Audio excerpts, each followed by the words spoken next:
quello che penso della sicurezza a Catania è che negli ultimi anni ovviamente non c'è stata una vera e propria sicurezza, anche perché comunque nelle zone molto frequentate, molto c'è stata parecchie aggressioni, anche come si può vedere nell'ultima, quella recente del Caffè Europa.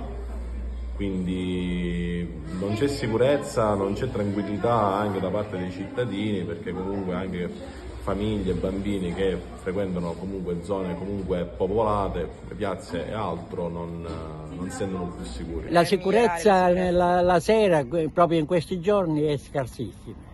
Dovrebbero girare sempre in continuazione, passano una volta anche di mattina e poi basta. Ora diciamo un pochino c'è qualcosa, ma la sera pochissimo. Io no, sto 24 ore di là, adesso è uscita, sabato ho la giorno libero, però c'è tanta delinquenza.